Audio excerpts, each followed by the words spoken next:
3월 19일 오늘의 말씀은 누가복음 19장 28절에서 48절입니다. 예수께서 이 말씀을 하시고 예루살렘을 향하여 앞서서 가시더라. 감람문이라 불리는 산 쪽에 있는 벳바게와 베다니에 가까이 가셨을 때에 제자 중 둘을 보내시며 이르시되 너희는 맞은편 마을로 가라. 거리로 들어가면 아직 아무도 타보지 않은 나귀 새끼가 매여 있는 것을 보리니 풀어 끌고 오라. 만일 누가 너희에게 어찌하여 푸느냐 묻거든 말하기를 주가 쓰시겠다 하라 하시매 보내심을 받은 자들이 가서 그 말씀하신 대로 만난지라. 나귀 새끼를 풀 때에 그 임자들이 이르되 어찌하여 나귀 새끼를 푸느냐 대답하되 주께서 쓰시겠다 하고 그것을 예수께로 끌고 와서 자기들의 겉옷을 나귀 새끼 위에 걸쳐놓고 예수를 태우니 가실 때에 그들이 자기의 겉옷을 길에 펴더라. 이미 감람산 내리막길에 가까이 오심에 제자의 온 무리가 자기들이 본 바 모든 능한 일로 인하여 기뻐하며 큰 소리로 하나님을 찬양하여 이르되 찬송하리로다. 주의 이름으로 오시는 왕이여 하늘에는 평하여 가장 높은 곳에는 영광이로다 하니 무리 중 어떤 바리새인들이 말하되 선생이여 당신의 제자들을 책망하소서 하거늘 대답하여 이르시되 내가 너희에게 말하노니 만일 이 사람들이 침묵하면 돌들이 소리 지르리라 하시니라. 가까이 오사 성을 보시고 우시며 이르시되 너도 오늘 평화에 관한 일을 알았더라면 좋을 뻔하였거니와 지금 내 눈에 숨겨졌도다. 날이 이를지라 내 원수들이 토둔을 쌓고 너를 둘러 사면으로 가두고 또 너와 및 그 가운데 있는 내 자식들을 땅에 메우치며 돌 하나도 돌 위에 남기지 아니하리라. 이는 내가 보살핌 받는 날을 알지 못함을 인함이니라 하시니라. 성전에 들어가사 장사하는 자들을 내쫓으시며 그들에게 이르시되 기록된 바 내 집은 기도하는 집이 되리라 하였거늘 너희는 강도의 소굴을 만들었도다 하시니라. 예수께서 날마다 성전에서 가르치시니 대제사장들과 서기관들과 백성의 지도자들이 그를 죽이려고 꾀하되 백성이 다 그에게 귀를 기울여 들으므로 어찌할 방도를 찾지 못하였더라. 예수님께서는 군마가 아닌 나귀를 타시고 예루살렘 성에 입성하셨습니다. 앞으로 오실 왕은 나귀 새끼를 타고 오신다는 스가랴의 예언대로 예수님이 이 땅에 평화의 왕으로 오셨기 때문입니다. 예수님은 자신이 스가랴에 예언된 메시아이심을 드러내신 것입니다. 때는 봄, 이스라엘 백성들은 애굽에서 해방된 것을 기념하는 큰 절기인 유월절을 지키기 위해 원근 각지에서 예루살렘으로 모여들고 있었습니다. 제자들은 자기들의 겉옷을 길 위에 폈습니다. 길 위에 옷을 펼쳐 놓는 것은 왕을 환영하는 표시였습니다. 예수님이 가시는 길에 승리의 카페트가 깔리게 되었습니다. 예루살렘에 모인 무리가 일광적으로 환호성을 외쳤습니다. 하나님을 소리 높여 찬양하며 예수님을 오실 왕으로 환호하였습니다. 그러자 예수님께 우호적인 일부 바리새인들이 백성들을 조용히 시켜달라고 경고했습니다. 왜냐하면 당국자들이 예수님을 체포하기 위해 예수님의 소재를 아는 자들은 신고하도록 명령을 내렸기 때문입니다.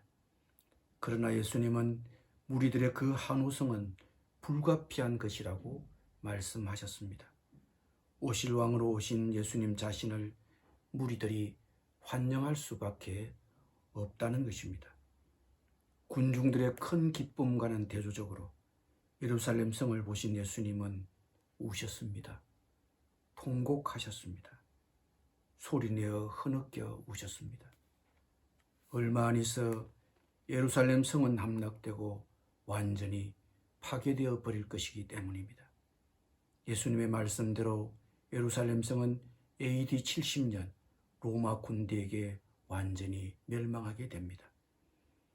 예수님이 44절에서 그 이유를 이렇게 제시합니다.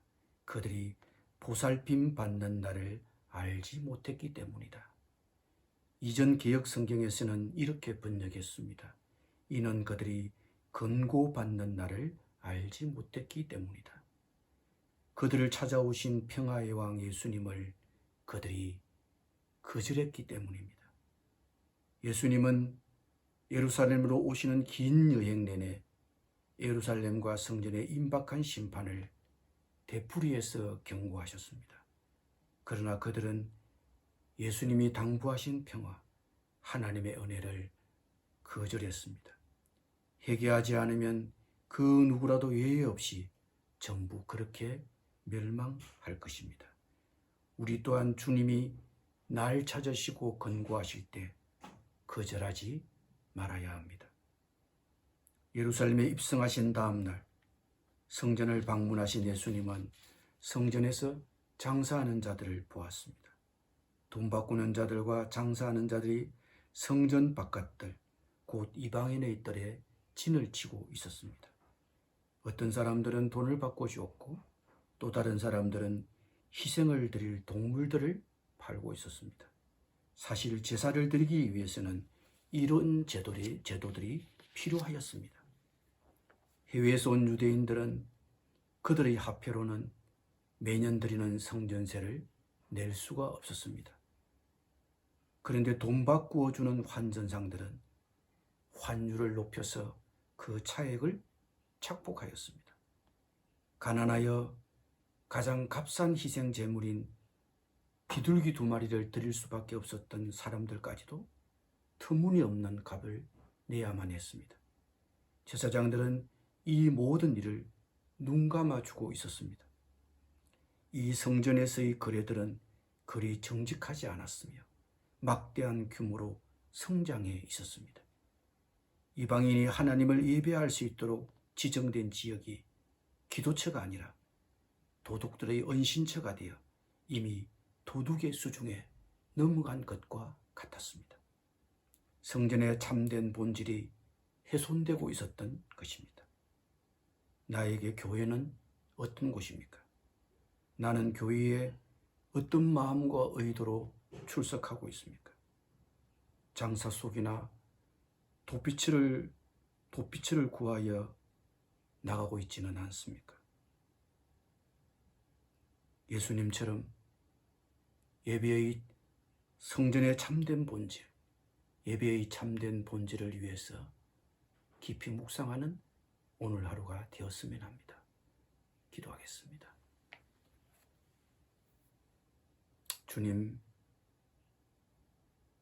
주님이 우리를 찾아오셔서 권고하시는 날에 주님을 맞아들이고 거절하지 않도록 주님의 음성에 늘 민감한 삶을 살 수 있도록 저들을 인도하여 주시옵소서. 주님, 성전을 도둑의 소굴로 만들어버렸던 제사장과 장사치처럼